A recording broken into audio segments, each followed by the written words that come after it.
Assalamualaikum warahmatullahi wabarakatuh. Pada video ini saya akan menjelaskan sebuah program C++ yang mengimplementasikan dua struktur data dasar, yaitu stack dan queue. Program ini dirancang untuk memberikan gambaran tentang operasi fundamental, mulai dari menambah elemen, menghapus elemen, melihat elemen tertentu, dan menampilkan seluruh isi dari struktur data tersebut. Saya akan menggunakan Visual Studio Code.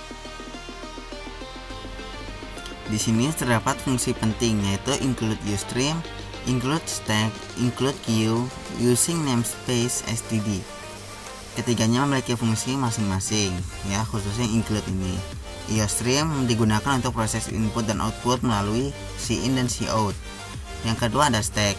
Stack ini dipakai untuk mengimplementasikan struktur data stack di C++. Untuk queue ini sama seperti stack, bedanya ini mengimplementasikan queue di dalam C++ ini. Kemudian ada using namespace std. Di sini membuat penulisan kode lebih ringkas tanpa perlu menuliskan std di setiap penggunaan fungsi. Di sini terdapat void operasi stack. Fungsi ini mengatur seluruh proses yang berkaitan dengan stack, yaitu struktur data dengan prinsip LIFO, last in first out. Di fungsi ini juga dideklarasikan stack int myStack, int pilihan, elemen. MyStack yang akan menjadi tempat menyimpan. Selanjutnya terdapat perulangan while true, while dalam kurung true. Nah, ini yang akan menampilkan push, pop, pick, tampilkan stack, kembali ke menu utama, dan pilih operasi. Pada saat pengguna memilih push, program meminta input angka, masukkan elemen yang akan ditambahkan. Nah, di sini myStack.push elemen. Perintah push menambahkan elemen ke bagian atas stack. Yang kedua pop, menghapus elemen teratas. Sebelum menghapus, program memeriksa apakah stack kosong.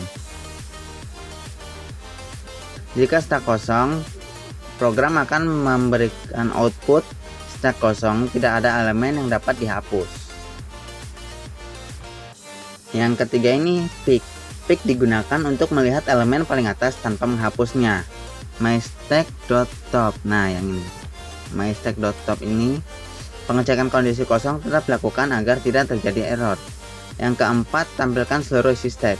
Karena stack tidak menyediakan cara membaca isi secara langsung tanpa mengubah data, program akan membuat salinan stack int temStack sama dengan myStack.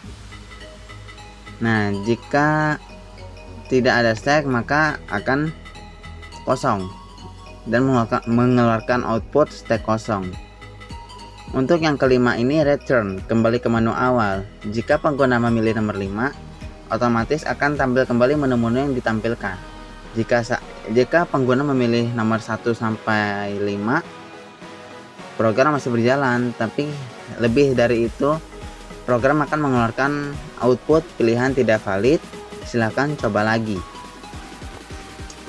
Untuk void operasi queue ini adalah fungsi kedua. Struktur data queue mengikuti prinsip FIFO, first in first out, mirip seperti antrian dalam kehidupan nyata. Misalnya saat mengantri di Alfamart atau Indomaret untuk berbelanja, di mana yang lebih dulu akan keluar juga lebih duluan. Di fungsi ini dideklarasikan queue int myQueue, int pilihan, elemen. Menu yang ditampilkan juga terdiri atas 5 pilihan, yaitu enqueue, dqueue, pick, tampilkan queue, kembali ke menu utama. Untuk yang selanjutnya pilih operasi, ya, jadi tidak termasuk ke pilihan, tapi pengguna disuruh menginput.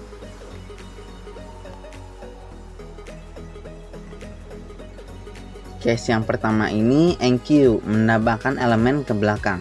Saat pengguna memasukkan angka, elemen ditambahkan ke bagian belakang queue menggunakan myQueue use element. Perintah ini berbeda dengan stack karena queue mempertahankan urutan masuk. Untuk case kedua ini yaitu dqueue, menghapus elemen depan. Pertama, queue dicek apakah kosong. Jika kosong, if myQueue.empty, maka elemen telah dihapus dari queue. Jika tidak kosong, jadi myQueue from myQueue.pop. Jika kosong, program memberitahu bahwa tidak ada elemen yang bisa dihapus. Yang ketiga ini adalah pick, digunakan untuk melihat elemen paling depan tanpa menghapus.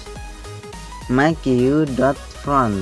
Nah, ini kembali digunakan pengecekan kondisi kosong untuk menghindari error.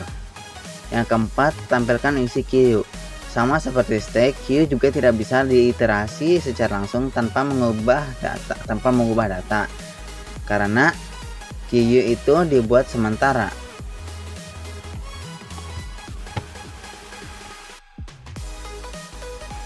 Setelah memilih opsi nomor 4 ini, elemen akan ditampilkan dari depan ke belakang. Queue asli akan tetap aman dan tidak berubah. Kemudian opsi kelima ini atau case kelima, return, sama seperti stack tadi, kembali ke menu awal. Untuk default ini, jika melebihi dari pilihan yang ada akan keluar pilihan tidak valid. Silahkan coba lagi, sama seperti stack sebelumnya. Stack maksudnya. Nah, ini fungsi main yang saya sebutkan tadi, int main. Berisi menu navigasi yang memungkinkan pengguna memilih apakah ingin bekerja dengan stack atau queue. Menu yang ditampilkan adalah operasi pada stack, operasi pada queue, atau keluar. Seperti biasanya, case 1, jika memilih operasi stack, maka akan muncul menu-menu yang berkaitan dengan stack. Jika memilih opsi 2, operasi queue, akan keluar opsi-opsi yang berkaitan dengan operasi queue yang telah dijelaskan sebelumnya. Untuk case ketiga ini artinya keluar akan mengeluarkan output terima kasih, program selesai.